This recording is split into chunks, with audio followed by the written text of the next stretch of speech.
Gail Fugit here, President CEO of the Advertising Research Foundation. I'm here with Tim Vanderhook, and he's the President CEO of Viant. That's right, Viant. And Viant is, I want to say it's a new age analytics company that has service solutions plus a DMP, which is pretty interesting. I mean, people are kind of typically offering kind of maybe one or the other. So we're going to get into that. But here we are at CES 2016. Your story is pretty interesting. You've been president and CEO for a year and a month about, right? Yep. And prior to that, you know, investing in different businesses, and then part of a family business. That's right. So tell me a bit of your story. How did you come to be here today? Yeah, so we were founded, I think, in 1999, in August of 1999, out of my parents' house. I was 18 years old, borrowed my brother's credit card to buy the domain name. So they were serial entrepreneurs? They were. They're entrepreneurs themselves, and so it was really built from my house, using the second phone line to dial up on the internet and see what was happening out there. In the garage, or in an office? Bedroom? In the office. Oh, in the house, okay, office. very much. Okay. So it was built from there, and it went from hiring, one of my friends to come help me, and myself with my brothers. It was co-founded by three brothers. So you were 18. How old were the other brothers? They're all 2 years apart, so 18, 20, and 22 when we founded so you were the youngest. I was the youngest, yeah. And were you the lead? I knew more about technology, so I would pull Yeah. computers apart. I had a deeper understanding of how the internet worked back then. I mean, it was still just Prodigy, CompuServe, dial-up internet services, but I had a deep understanding of how computers were put together and how the internet transferred data back and forth, and I learned a lot really early and just continued to build on that knowledge set all the way up until today, 16 years later. Right. So you did that? Did you go to college? Were you in high school when you started? Did you? Yeah. So I finished high school, was going to college, and I did it all through college. I dropped out of college with 3 units left, so I still have my street cred in the technology. Where'd you go? Cal State Fullerton. Okay. So I was a Titan, and going through there, I think I have 3 units left of golf or something like that. Okay, excellent. So, maybe you should go back. No, but then I'll lose all my street cred in the technology community. Right, so, that's true. Yeah, you want to have the tech degree. That's right. Of the School of Hard Knocks. That's right. Right? That's right. Yeah, I love that.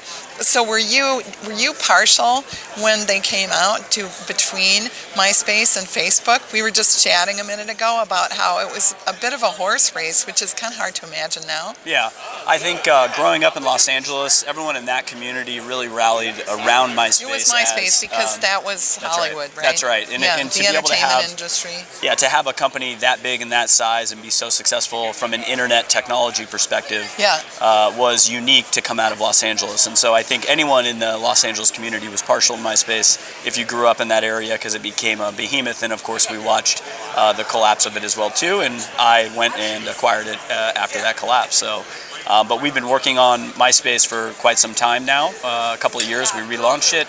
The traffic numbers have been great, and I think we've been able to do what everyone said we couldn't do, which is make it survive and make it a living value so reel off some forward. of the numbers. They're pretty impressive. Yeah, on any given month in the United States, we have 30 to 50 million consumers in the United States that come 57 million in one. Yep, you saw the big one we've had, and it really is the way it's what's really happening on MySpace. It's not me connecting and telling you about my day.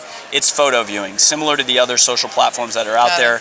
We have 15 billion like photos. Yeah, 15 billion photos from 1 billion consumers, and they're about 5 to 10 years old. And consumers come back and they want access to those old photos. So what are people doing on MySpace? They're coming and looking at their photos that we house and have stored for them for about a decade, and they tweet it out on Thursdays. Throwback Thursday is our biggest day on MySpace.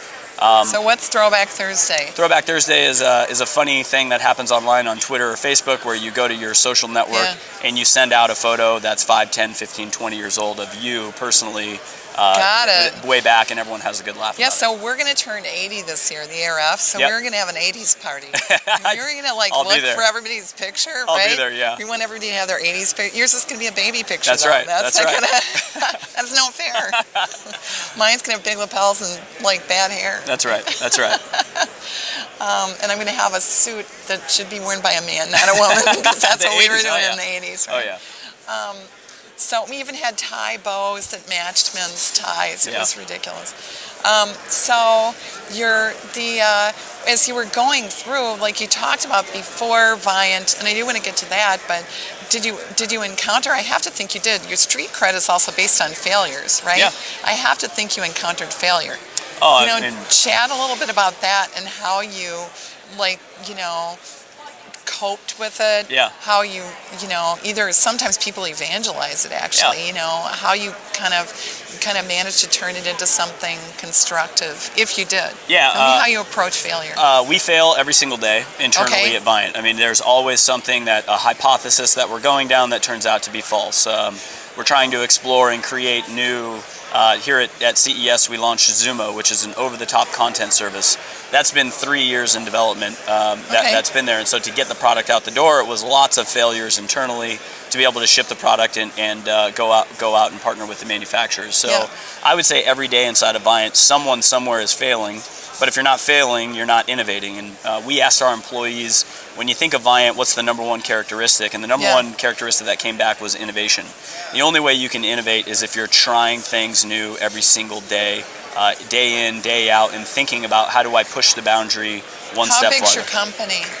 We've got about 500 employees across. So every single person tries something new every day. Absolutely, and it doesn't matter if you're in sales. And how do I communicate this? The learning of that get communicated? Like I tried this and it didn't work.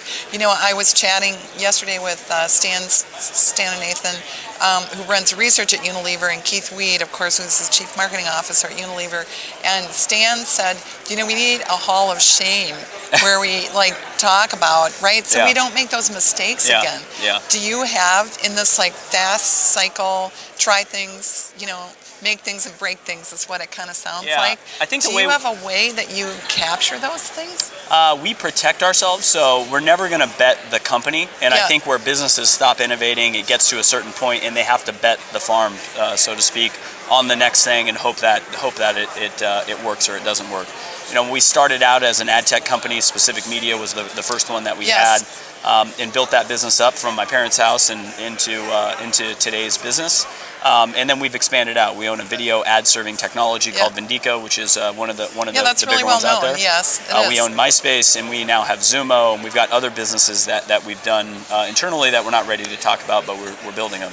And none of those were bet the farm approaches. It was logical, rational. Next stage. Once we found something out, we felt before the rest of the world knew. We have an internal saying that you have 6 months to execute on that before someone else brings it to market. Okay. And it's like as soon as something comes into the ether, you have 6 months to execute before it pops into someone else's head as well. Yeah. So we think competition is everywhere in this space. People talk about frenemies and what's not. Yeah. All these different. The reality is you don't know where the disruption is going to come from to your own business or what you could do to other businesses. And so you have to be steadily putting tentacles in the ground and stakes in the ground in various platforms, in data, in research. You've got to be testing the waters amongst all of this. And I would say about 50% of our resources go to that. In any given day, and 50% are really focused on the core business. We care a lot about that core business of advertising today, but we want to also look at what do marketers need, what do consumers need. We service both of those at Viant. We have consumers with our consumer internet plays there, MySpace, Zumo, and we service marketers because that's the revenue model for our business is ad supported. So how can we help marketers achieve that? And I think what we're seeing today is the culmination of that with Viant and the advertising cloud, which is how do I link an ad exposure? And in your world, the advertising cloud has capital letters because it's a brand. That's right. Right? The ad it's cloud, not a generic term. So say more about that. And then I want to get back to the 6-month thing you talked about. Yeah, the advertising cloud is really this idea of linking up your in-store sales data, your CRM system, all this great data, rich data that marketers have access to internally. It's not necessarily readily available, and linking that to the ad exposures to consumers. And I think nirvana for marketers would be that everything is addressable. We're not there today, but we've got huge scale and addressability where we know your name. I think it's not just being addressable, it's tying it then to purchase behavior, which you're doing, right? Absolutely. So, because there's and I learned this, when I was at General Mills, we're tracking sales, we knew what we sold, right? You subtract out loss. That's right. You have your pipeline, and then everything else you sold. That's so right. we know that. And then you try to look at consumer behavior. So we would buy media, and then we would try to attach those media purchases to that behavioral data. That's really kind of the holy grail. And that's what you've started to create in your platform. What I was particularly intrigued by is that you're connecting online and offline purchasing. And it's a tough challenge. Personal, I'll call them imprints, right? Yeah. People's print. Yeah. Which is based on their photographs. So. Yeah, Facebook does what they call face printing. Sure. We don't do face printing at Viant. One of the big ways that we do it, we have 1 billion registered users at MySpace where you've told us who you are, your first name, your last name, your email address. We stay in contact via email. We use that heavily. That's really where majority of the traffic comes from for MySpace, is we're outbound emailing consumers to remind them, hey, this photo's here. Someone on your social network did something over here. Okay. So email has become a big challenge. But for marketers, what you described as the holy grail, linking an ad exposure to a sale, whether that happens in the store or online, is really where I think the whole industry is headed. And you've got to have many assets to do that. It starts with your data foundation. Number one, what kind of data do you have? Do you have cookie data? Cookies don't go in store and make a purchase, and you can't link a cookie ID to a consumer. You really have to take what we call a people-based approach. Facebook is obviously most well known for this. The Viant Ad Cloud is really built on a people-based approach. And what that means is you're targeting your CRM system, your loyalty users who have gone in the store, they've given you access to their phone number to track their purchases, and you're linking those purchases to the ad exposures online that we've delivered on behalf of our clients, because we know who you are if you're a MySpace registered user. So let's talk about the holidays, right? Yeah. Holiday purchasing. Yep. Nielsen engaged you to do a study about holiday purchasing, and and you came out with some insights about 80-20 purchasing, right? Yeah, that's right. And chat a little bit about that and the Pareto law and kind of what the insights were about this year's holiday purchase. It's relevant. Yeah, right? Absolutely. The 80-20 rule that all of us know, which is 80% of my revenue comes from 20% of my customers. Right. We went and explored that a little bit. Yeah. And what we found is that it's really about. Frankly, I just love that Nielsen engaged you to do this research. Look, at the ARF, we really value having what I refer to as an objective point of view. Yeah, absolutely. And creating objective research. So the fact that they, endorsed your approach and engaged you to go out and take a look and shake the tree and see what you could learn. And here's what we found. The 80-20 rule, when you cut it across QSR, retail, different outlets, it really is about 80-30. So between 30 and 35% of your customers produce about 80% of your revenue. And what this is leading marketers to do is to take this new first-party data approach. And we've got a lot of talk and discussion around first-party data. What that really means is it's the consumers who have a direct relationship with your brand, your customers. Yes. In store, how do I get that data out of the CRM and loyalty system and market directly to those consumers? So it's similar in the online world to retargeting. So target the person who visited my website yesterday. But it's taking a bigger set of data and being able to do it much more accurately. And what we found is that when you talk directly to your most loyal customers, they come back and it reaps in revenue directly to your organization. And so the partnership with Nielsen, the big Pareto law, instead of 80-20, we found it's actually the 80-30 rule. Interesting. So 30% of your customers are driving 80% Yeah, that's a pretty big insight. Let's get back to this topic of speed in 6 months. Yeah. I don't know if you've heard this coined phrase that says basically the pace of change isn't going to be any slower than it is today. Yeah. Right? It's going to be faster. Absolutely. Every day. How do you pace yourself to, you're at 6 months now. Yeah. When is it going to be 3 months? It will be definitely. I think when you think about the word innovation. How do you check the external environment to see if you're pacing with it? It's clear what your vision is, but what's your approach to doing that? I think the only way to measure your success is ultimately to look at the dollars and cents of revenue and profitability of your own business. And what we saw in 2015 was a hugely successful year for Viant. Introducing a brand new brand, which doesn't always go well. It went really well for us this year and blew away our expectations. That's your advertising cloud? Viant is the corporate name, and the advertising cloud is the product. That's right. Got it. So you've got an introduction of a new brand, and then a whole new approach to marketing, which is this people-based approach. We came out and we invented a product that didn't exist called an identity management platform, and we said, look, the data management platforms that everyone's going after, which are cookie-based platforms, it's 100% wrong and it's a wasted investment because cookies are deleted and you can never find them again. So you're putting data in just so you can never get any insights out of it. So we launched an identity management platform and really educated the whole market on the people-based approach. It took about 6 months of people saying, wow, this is really interesting, go talk to so-and-so, go talk to so-and-so. And then the back half of the year you saw where people really understood it, really got it in a cross-device world, in a customer-centric world. I need an identity management platform to manage that customer profile and learn. I've showed him an ad on television. I hit him with an ad on his mobile phone when he was going to work, and then we're able to measure he actually purchased the product in store. Let's change the creative. Having that customer-centric approach is really what the identity management platform in the ad cloud is all about, and our customers have responded brilliantly to it. So ultimately, how you measure success really is the revenue and the profitability of the business. If you're saying something and no one's believing you and taking risk and putting some media dollars behind it, I think the interest level wanes and goes away. Yeah, it was more. I really wanted to really get at the speed of change, pace of change. Yeah. So as you envision, you're the CEO and president. Yeah.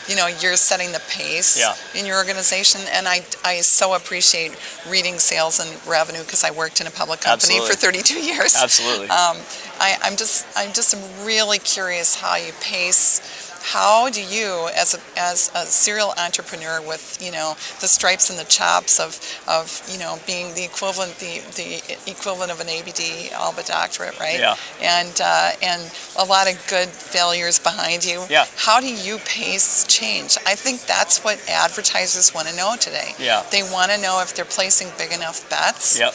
They want to know if they're keeping up with the Joneses, right? As competition's being redefined, and you kind of chatted about that too. They want to know, like, I say, who moved my cheese? Like, did I like miss the boat here? Yeah, I think most people move too slow. Say a little bit about that from a leadership standpoint, because you're clearly a brilliant leader. I think for me, it's about what I task myself with is the pressure internally to come up with the vision of what is the next thing, and if the vision you produce as a leader of the business is linear or a very logical next step, many other companies' leadership is going to come up with the same answer. And so when I think about myself and internally how I drive the business forward and where I take the company, when we talk about vision, it's about non-linear next steps that someone's going to not actually just understand. It's way over here. Do you train your organization like that's linear, that's not? Do you pattern recognition? No, but they know. But we do classify something as high, medium, and low complexity from a building perspective. Just a very simple classification: is this high, medium, or low? Low means you can produce it fast. High means you're going to fail 25 times, before you even. And it may fail completely. Then you create a portfolio of initiatives based on that? Absolutely. So you always have high, mediums, and lows? Absolutely. And if you looked at internally our product roadmap, the list actually is probably 20 pages long of various ideas. And what you find when you are focusing on innovation, you can't. Sometimes things are too early. That it's still a great idea, but the world isn't ready for that, and you've got to put it to the side and be disciplined to say, this is a 2017 product and item. Sometimes you walk away from things too fast. That's too. right. Sometimes things you could double down and just keep going on that thing. Right? That's right. That was certainly true in my career of certain ads. They're doing great, but we just decided we needed a new campaign, and for no reason. more than a couple of times we went back to the original package. We went back to the original ad because it's like, well, look what happened to sales when that ad was on. That's right. We got crickets now. That's right. Okay, so look, anybody from the outside reading your bio and understanding kind of who you are a little better would really be disappointed if I didn't ask you a couple things, right? What's it like to be in a family business? And what's it like to work with Justin Timberlake? Right? Those are the big questions. I get that. Right? That's what they really want to know, right? So we'll take the family question first. So those are two. They add their, I don't know if they're accelerants or what they are. Maybe a little bit of fire in there. Yeah, I think one of the big things, one of the big advantages of having your co-founders be your brothers is that there's an inherent level of trust. And I grew up, I'm the youngest of four boys. Trust has come up a lot. What happened to the fourth one? The fourth one has his own business. He's an entrepreneur as well, too, in a completely different industry. But he's 6 years older than me, so he was already doing his thing by the time we came around. It's like, you little kids having your fun. That's right. So, I think working with your brothers, one of the big advantages that you have is an inherent trust in what they're telling you. They're telling you their best opinion. It's an honest opinion. They're not a quote unquote yes man that comes out, or a yes woman. So you've got this inherent trust built in, and it really gives you that confidence to bounce things off of them nonstop.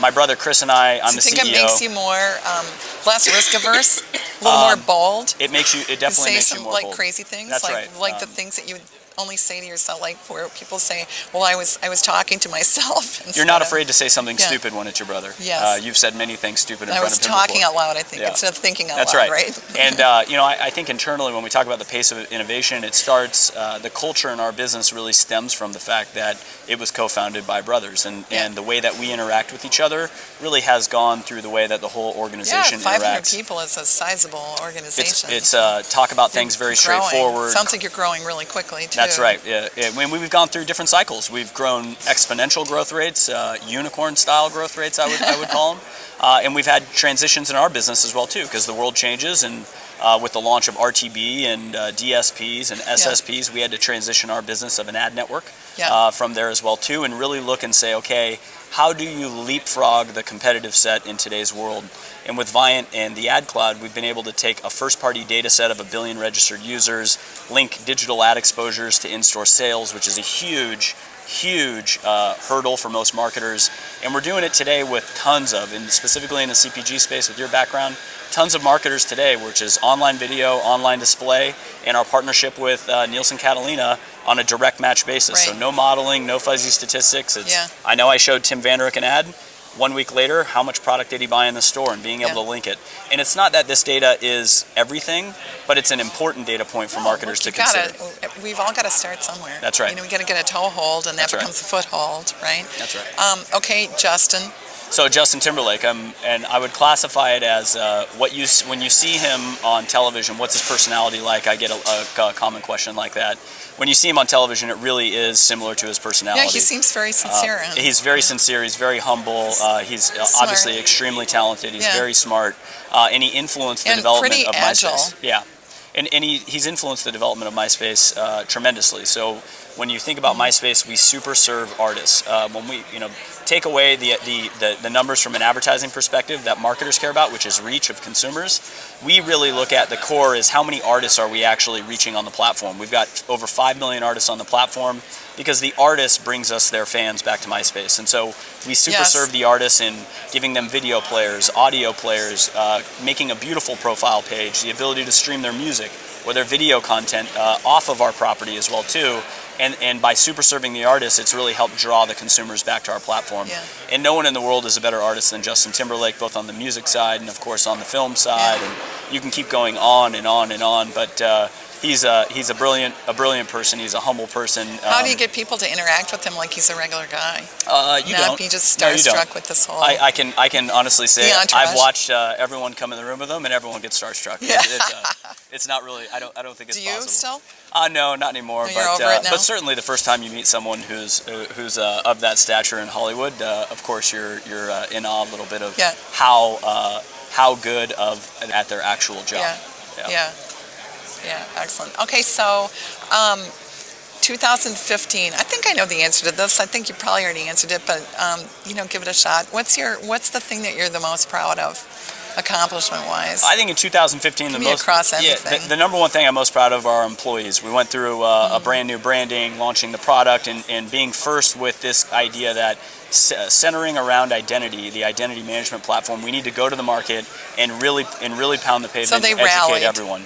Internally, our troops rallied big time. And why do you think that was? I mean, how much do you attribute to leadership, and how much do you attribute to you had hired the right people and they just were like, yep, this is the right thing. I think of leadership as more than just one person. I mean, it's the layers of management that we have, and we don't have a lot of layers, but it's not just myself. It's like leadership with the capital L. That's right. It's our chief marketing officer, our chief revenue officer, the sales leadership across, the internal operations leadership. How much was the chemistry of that? How much was marching orders and here's what we're going to do, take the front, we're marching to the front lines. Versus the people in your organization that I imagine that you kind of curated that talent. You've kind of talked about it that way, right? Basically, there's a different kind of chemistry sometimes among people that are like, I'm going to do this because I believe in it and I know it's the right thing to do. And I hear you leaders, and that's good. You have a role to do, but I'm in. Yeah.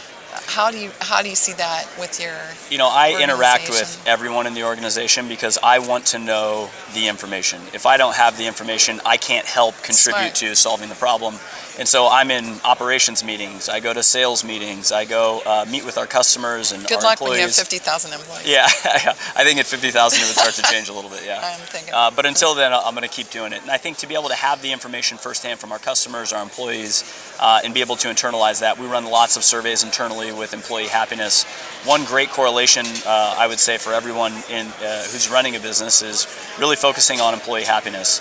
In my career at this company over 16 years, it started out as a really small business run out of my house as I created it, and it became a great place to work. And then it fell away, and it wasn't a great place to work for a while. That. Yeah, it sounds like you had ups and downs. It's really a great place to work again, and I would attribute it to focusing more on employee happiness.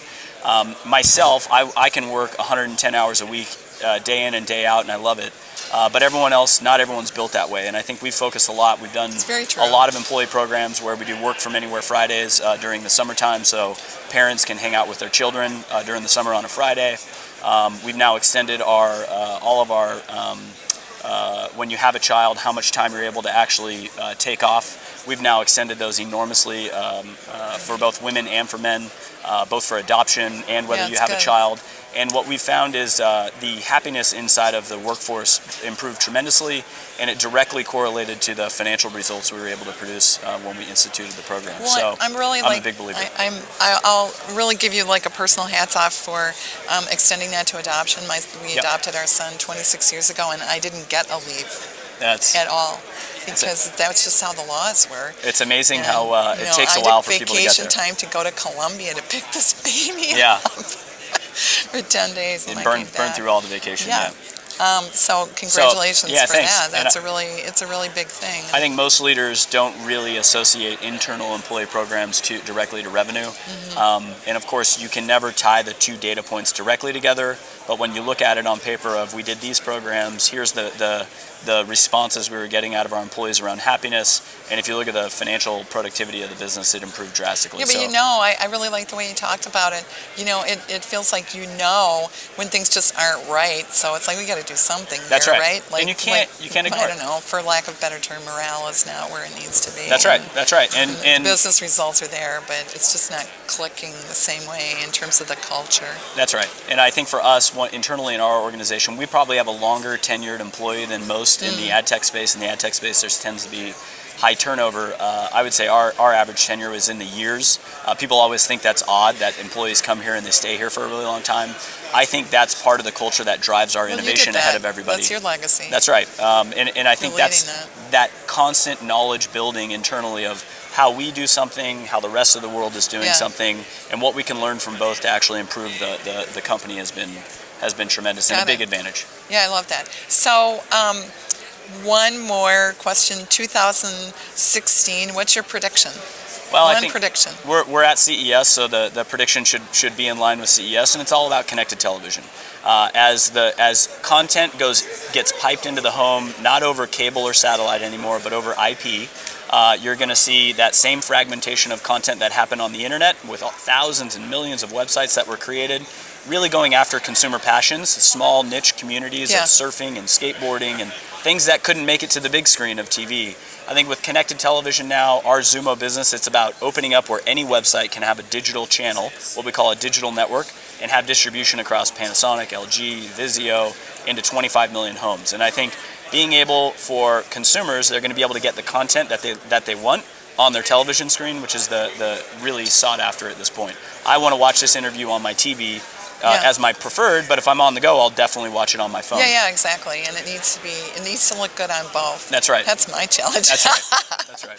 Yeah, so I'm going to ask my team, did you look at this on your mobile phone? It's hard. It's hard on the phone. Now. Yeah.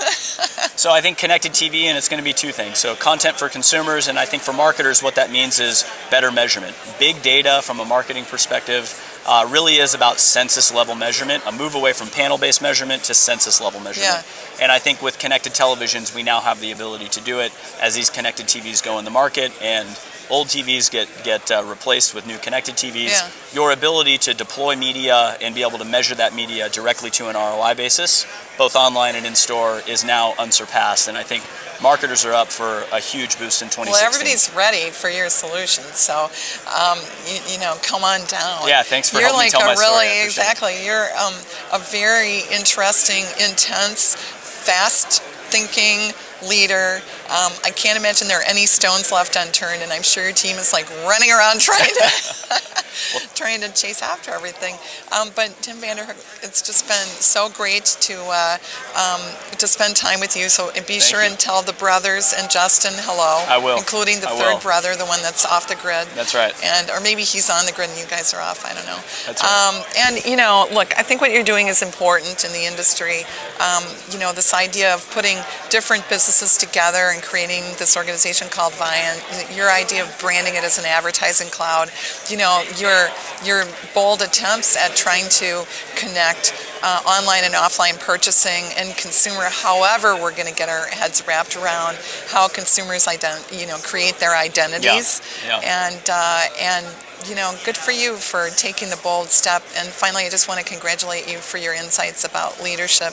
Thank you. I really applaud your answer that, the thing that you consider your biggest success was your team. Yeah, so absolutely. Really appreciate Thanks very much the time for letting me tell the story. I appreciate it. Absolutely.